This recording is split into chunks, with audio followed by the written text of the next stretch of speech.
It all began with a baptism ceremony on the Xgay River a few weeks ago. A freak thunderstorm caused the river to flood within seconds, sweeping away a group of congregants, leaving 14 people dead. The pastor disappeared after the incident, but was found days later. A 3-month-old baby is still missing, with the search being called off temporarily. About 213 formal households and more than 60 informal settlements were damaged.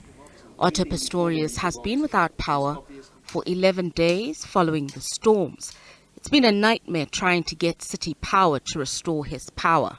For me, it's also disappointing. I know that city power is under a lot of pressure. We've had huge weather storms over Johannesburg in the last 2 weeks. I also know that load shedding is not making their work any easier. But the way that city power has dealt with it, for me, is disappointing. I don't think that they were, in our case, totally transparent or totally honest.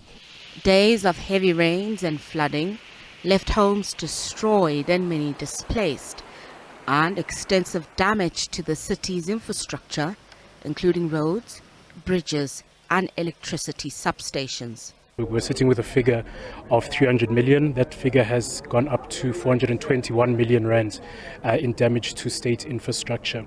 The main increase comes from the side of City Power, who initially submitted an assessment of around 31 million rand. That has gone up to 49 million rand.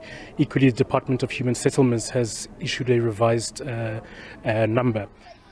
City Power has battled to reconnect areas plunged into the dark during the storms, slowly reducing the backlog of 5,000 outraged calls, despite a temporary reprieve from Eskom for a 72-hour load-shedding break to repair damaged infrastructure.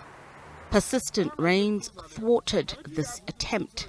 Unfortunately, the heavy rains has done some damage to our infrastructure, and at times makes it impossible for us to be able to restore your supply as soon. And this is because access at times is restricted due to trees that have fallen on the roads or on our infrastructure, due to roads that are eroded, make it difficult to go through. The mayor is seeking to declare a local state of disaster. The declaration of a local state of disaster enables us, when necessary, to access resources from the provincial and national spheres of government and accelerate supply chain management processes. We do not want a repeat of a feverish scramble for contracts like we saw during the early COVID-19 years. Therefore, the city's group risk and assurance services will keep a focused eye on procurement. Analysts say while the delay could be administrative, it's also likely to be influenced by the current political climate in the city. So there are 3 administrative actions that must be satisfied in order for an area to be declared as a disaster area. So it must then be lawful. Those administrative actions must be lawful, and it must also be reasonably, and it must be procedurally fair as well.